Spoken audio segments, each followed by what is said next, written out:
on Craft Computing, I am not in my office. I'm reviewing this e-bike because, well, all the cool YouTubers were doing it. Welcome back to Craft Computing, everyone. As always, I'm Jeff at beautiful Waterfront Park here in Salem, Oregon. And we're doing something a little bit different today. Now, as a tech YouTuber, I get hundreds of requests pretty much every month asking me to review items that are not even tangentially tech related. Everything from desk fans to male cosmetics to adult toys. Yes. But I've always wanted to get into e-bike reviews, and I figured the next one that runs through my door, I'm gonna go ahead and say yes to. And so today we are taking a look at the Mihogo LX 4.0. If it wasn't already obvious, Mihogo did send out the LX 4.0 for my review. But like all reviews on this channel, no money changed hands. Mihogo has no input over the content of this video, nor will they have the opportunity to see it before it goes live on YouTube. Let's go ahead and start off with the price, and it's one of the first things that caught my attention on this e-bike. Not because it's so low, because this is definitely not an entry-level bike. There's 200 and 500 watt e-bikes at every Costco and Walmart nowadays that cost half as much as this one does. The LX 4.0 starts at $1,399, and as equipped with the rear rack and saddlebags, will run you closer to about $1,700. Now again, at that $1,400 asking price, there's a lot of features on this bike to go over, but I wanted to start with the one that interested me most from the get-go, and that is the size of this bike. If it wasn't obvious on camera, this is not a small bike at all. And like I mentioned, a lot of the 250 and 500 watt models that I've seen at department stores around kind of pale in comparison to the absolute scale of this one. In fact, Mihogo doesn't even recommend this for shorter or even average size riders. They recommend you be between 5'7" and 6'10" to be able to fit on this frame.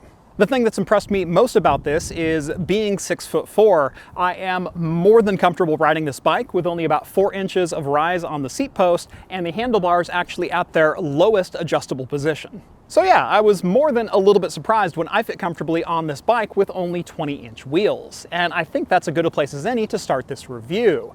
The bike does have a pair of 20-inch wheels on it with 4-inch wide fat tires on board, complete with some road bias all-terrain tread. Now, that's a perfect mix for riding around the city as well as the occasional gravel path, but I don't think this is a dual sport bike. More on that a little later. Each wheel is also outfitted with a 180mm drilled and slotted rotor, as well as hydraulic calipers for more than sure-handed braking. Out back we have a Shimano 7-speed cartridge with an Altus derailleur, and up front we have a 52-tooth sprocket connected to the main crank. Now, up here at the front of the bike, it does get a little bit more interesting. We do have a full set of adjustable shocks connected to the front wheel. Now, unfortunately, the bike is a hardtail, so there is no rear suspension. However, there is an included suspension seat, and I guess I'd rather have it than not. But in my opinion, I always try to go for full suspension bikes whenever I have the option. Like I mentioned, Mihogo also sent me out the full rear rack and saddlebag kit, and what's that? Like I mentioned, Mihogo did send me out the full rear rack and saddlebag package. Included in that package, though, is also a front rack, and to be perfectly honest, I hated the look of it. Not only did it not function all that well as a rack, being so small, I don't think you could even fit a milk crate into it, but it relocated the headlight and actually brought it lower to the ground, meaning I had less distance on the headlight, and at night I would rather choose visibility than a basket that can barely fit my backpack in it. But the star of the show is what makes an e-bike, and in that case it is down here in the rear wheel in the form of a 750 watt hub motor. That's good for carrying you up to about 28 miles per hour on flat ground and providing pedal assist for climbing hills. That motor is coupled to a pair of 48 volt lithium ion batteries with a combined 28 amp hours of capacity, or good for about an advertised range of 100 miles. Now, with regard to e-bikes, every state has their own laws, and some cities may have their own laws within those, and you need to make sure you're following those. Oregon is certainly no different. On the books here, we limit e-bikes to 1,000 watts and a designed top speed of 20 miles per hour. Now, that last part is obviously a little ambiguous, as you can propel a bicycle as fast as you can with your legs, but you do need to make sure you're following speed limits and any localized usage regulations. On flat ground, the LX4 is able to get me up to between 28 and 30 miles per hour, which is more than enough to cruise residential areas or travel bike paths here in the city. But advertised range on a bike is going to vary drastically depending on where you live and what your riding conditions are. In the case of the Mihogo, they advertise a 100-mile max range, but I guarantee that's at about 15 miles per hour top speed, where it's only doing pedal assist, not full power. That said, I live in an incredibly hilly area of the city here, and I was still able to get 45 miles out of this thing on a single charge. I'm sure if I lived within 5 miles of somewhere even remotely flat like this, I could have easily tacked on another 20 to 30 on top of that. Now, on flat ground, the 750 watt motor is fairly zippy, but in my opinion, it's not nearly enough to carry 350 pounds of both bike and rider up a 30-degree grade. I expect something a little bit more than 15 miles an hour, as I'm able to do that by turning down the gears on my daily driver, Schwinn Rocket 88. And on this, I've got to set it into first or second gear and give it all I can just to maintain that same level of speed. Now, I will admit, when it comes to tech YouTubers reviewing e-bikes, I'm probably the outsider and the adrenaline junkie of the group. I grew up doing power sports and riding my bike downhill at 40+ miles per hour, so 25 miles an hour on flat ground isn't exactly sending me out of my comfort zone. And I do expect a little bit more out of the pedal assist than just being able to take me up the hill at 10 miles an hour. I want it to actually generate more speed than I'm able to generate myself. One of the advantages of this bike is the gearing is incredibly low. So in first and second gear, you can carry it pretty much up any hill you want to go. It's just you're not going to go very fast. One of the downsides is the gearing is incredibly low, which means I start moving my feet like a hamster in a wheel once I get to about 20 miles per hour. And I was racking my brain trying to figure out why it is so low when, again, on my daily driver bike, I can do 25 miles an hour on flat ground unassisted. The problem, it would seem, is actually in the wheel selection. You see, electric motors are more efficient at higher RPMs, and the easiest way to do that is to shrink your wheel size. However, that also makes your gearing incredibly short, which means your feet have to go very, very quickly to drive this wheel more revolutions per minute. And comparing this bike to something with a 26 or even a 29-inch wheel on the back, you're giving up a lot of your gear ratio in favor of that electric motor. Like I said, the main sprocket on this is a 52 tooth, and to get a little bit of that gear ratio back, I wouldn't mind seeing options for a 60 or possibly even a larger sprocket for those who want to travel a little bit faster than that 28 mile per hour hard cap. Although, given the design regulations in Oregon's law, I think it might be a conscious decision to keep you limited to that 20 mile per hour design. Like I mentioned, I am 6'4", and I will say, the Mihogo LX4 is comfortable beyond belief. Finding a bike that fits my 6'4" frame for under $1,000 is pretty much an exercise in futility, so it's something I've never really had the luxury of having. But again, being able to sit on this bike with the seat post only about 4 inches up off the frame and the handlebars are still at their lowest position, I am otherworldly comfortable on this bike. And while I normally buy bikes for downhill or speed purposes, this one might be converting me over to the cruiser way of life. Both the seat and the grips are wrapped in leather, and the grips are more of a teardrop ergonomic shape than just round bar padding. On the right side, we've got our hydraulic disc brake as well as our speed selector. And over on the left side, we have the controls for the bike itself as well as your front brake. And centered up on that is the 3.5-inch LCD that displays all of your pertinent information for the electronics of the bike. The display on this is incredibly bright, even in direct sunlight like this. I'm able to, at a glance, see what my speed and my battery levels are, so I can keep my focus on the surroundings around me. One thing I will say about the handlebars is, while they are incredibly ergonomic, there's not really a great place to put a cell phone holder. Now, again, the display takes care of pretty much everything that your cell phone normally would. It can display turn-by-turn directions and notifications from your phone, but that seems like an overly complex way of just not using your phone. I would rather mount my cell phone up here and be able to handle all that from a device that does it better. So because this bike is designed for commuting and road use, I'd much rather have Waze, turn-by-turn directions, or access to my music up here rather than focusing on this display and getting 1/10 of the information that my phone could deliver. Having a smaller screen on here, which just displays your speed and your remaining battery life, Seems like a better value add than not allowing your cell phone to be on the handlebars.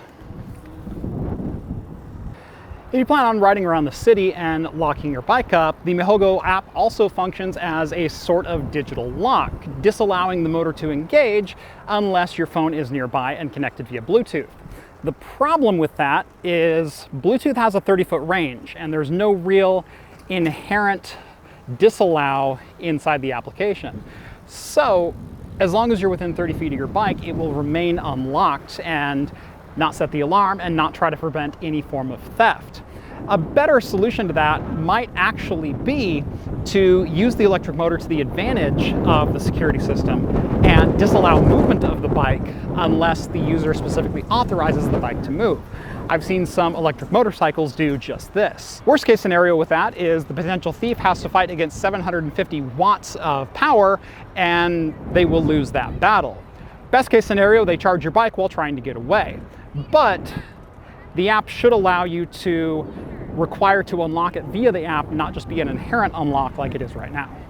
The headlight that comes on the front of the bike is plenty powerful, and I've had no problems at all riding at night and being able to see, like I said, as long as you don't use that front basket.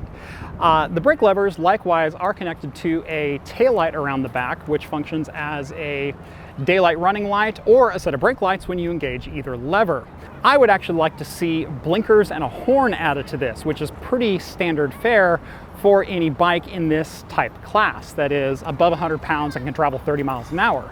Very common with early mopeds and even modern electric motorcycles.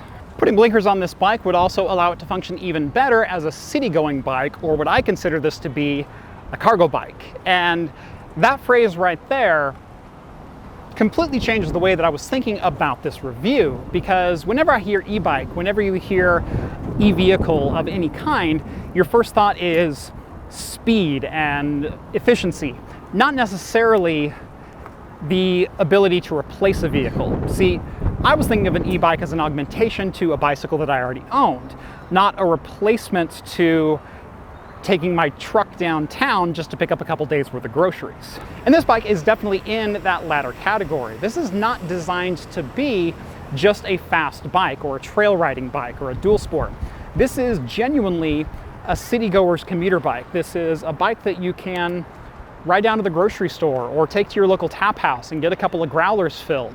It's more of a utility vehicle that allows you to go further distances than a standard bike would. And once I wrap my head around that, my opinions around it completely changed. You see, I often review items as they come in, as they're advertised by manufacturers. And so in the case of this bike, all of the advertising pictures show it on fairly rough terrain, as if it's supposed to be a dual sport bicycle or a mountain going bike or, you know, a downhill bike of some kind. And that's not really where I see this bike fitting in. I've ridden this bike on some groomed trails that we have around here, and honestly, it just doesn't handle it all that well. Instead of a high-power electrified e-bike, it feels more like an underpowered lightweight motorcycle. And if you've ever ridden something like a 50 or an 80cc quad, you know exactly what I'm talking about, where you just don't have the power to pull yourself through obstacles and to keep yourself balanced. It's a very heavy bicycle at 130 pounds to try to keep balanced on a 20 or 30 degree side slope. And there's just not enough power to move you any faster than that. After almost 100 miles on this bike, I finally understand who this bike is for, and more specifically, who it's not for. This is not the adventurer's bike. This is not the bike that you're gonna take on, you know, a 100-mile journey through off-road and bumpy terrain and things like that. This is definitely a bike that I would put on the back of my camper and troll around a campground, or be able to go into town and grab supplies rather than taking the truck to town. This is a bike that is much more at home in cities like Portland, San Francisco, and Denver than it would be in the outskirts or off-road. And that kind of brings me back to an earlier statement I made about the low gearing of this bike, and that is a common thread with a bunch of e-bikes, and even earlier than that, moped owners, was, well, if your engine dies, if your battery dies, at least it's still a bike, right? And to some extent, they're absolutely right. The problem is, with such low gearing, Like, I'm in third gear right now, and it's hard. I'm on flat ground, and I'm doing about 8 miles an hour. And this is not an easy bike to ride. Remember, this is a 130-pound bike, and without electronic assist, you're doing all that pushing yourself. So while yes, if the battery dies, this does still indeed function as a bike.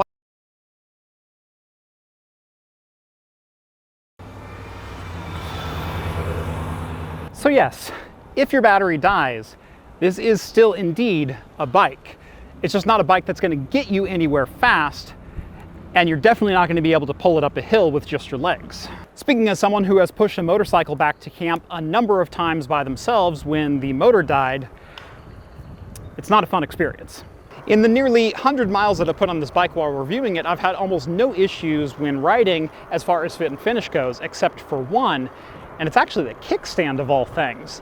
You see, the kickstand bracket is bolted into the bike with a pair of M8 bolts, but the bracket itself is plastic, as is the kickstand arm. And that kickstand arm is just riveted to that bracket.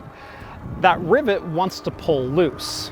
Now, while it still holds all 130 pounds of the bike just fine, it's also a little bit flimsier than I would like, and the rebound is rebounding higher than I think was originally intended, because it's found its way touching my rear disc brake a couple of times, and that disc brake has now carved a groove into the kickstand arm itself. Outside of that, I've had really no mechanical issues with this bike, but it's not that it's without its complaints, and I think maybe we should go over those now. For that, let's start with the powertrain, more specifically the battery arrangement on here. Again, there's a 12.8 amp hour battery here in the down tube and a 16 amp hour here in the rear. Now, while both of these batteries are connected at all times to the controller, and the bike itself will draw power from both batteries at the same time, you can't charge them at the same time, as there's no centralized charging system. Each battery has its own charging plug, one right here in the down tube for the front battery, and another right here behind this swiveling port for the rear. What that means is, although each battery will only charge in between 3 and 4 hours to 100% capacity, you can't exactly get the bike home at 8 p.m. and then just plug it in for the night. You have to switch the plug midway through the charging cycle, and to charge the entire bike takes about 7 hours. I want to see one of two things added to this bike. Number one, they could add a unified charging circuit through the controller to be able to charge both batteries at the same time. That would obviously be the more expensive approach if you're Mihogo. The other option is to just include a second battery charger in the box, so I could charge the entire bike in twice as fast without having to switch the plug midway through. While we're on the subject of the batteries, let's go ahead and talk about the keys for this bike. There are 2 of them, one for each battery, which locks them into the frame. I would very much prefer to see these unified into a single key. That is, unless, of course, Mihogo is just going to swap out both keys for a Ford 1284. One wish list item that I have that I see popping up on a lot of electrified bikes as of late, but is strangely absent from the Mihogo, is regenerative braking. This bike does not have the ability to regen power as you're decelerating. And again, living in an extremely hilly environment like I do, that would be a godsend when it came to adding battery back into the bike after cresting the hill. Most of the energy when I was testing this bike went into cresting 30 and 45 degree hills, and being able to recover some of that energy on the downswing would definitely be appreciated. Now, like I mentioned, I do have the full cargo setup from Mihogo on my bike. That is the front and rear baskets, as well as the saddlebags. Now, obviously, I didn't do the front basket, as I didn't like what it did with the headlight. But if I were to choose to remove something from this bike, it would definitely be the saddlebags. Not only are they the cheapest thing on here, but they offer absolutely no security when it comes to your valuables. And if you're using this as a cargo bike, you should probably have more security than something that can be cut through with a dull spoon. If you need some extra storage on your bike, I recommend getting a set of hardshell saddlebags and some fairly sturdy locks, as well as a nice sturdy chain lock to lock up your bike while you're at it. But those complaints and wish list items aside, I have been absolutely overjoyed in my time with the Mihogo LX4. It has been a fantastic bike, and again, once I understood it as a cargo bike, I enjoyed numerous trips to the grocery store, to the tap house, or just romping around town without having to break out a motorcycle or hoof it a la my old school mountain bike. Again, the Mihogo LX4, as equipped with the 750 watt motor and the dual 48 volt batteries totaling nearly 30 amp hours of energy, will run you about $1,399 on their website.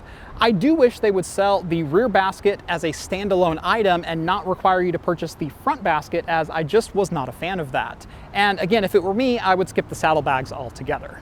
Once again, a huge thanks to Mihogo for sending out the LX4 for my review, and let me know what you thought about this video down in the comments below. I'd be more than interested in bringing you some more e-bike and motorized bike content in the future if this is something that you guys dug.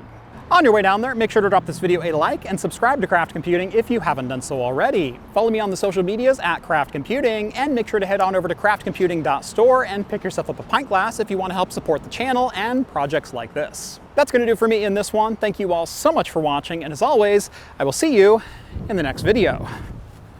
Cheers, everyone.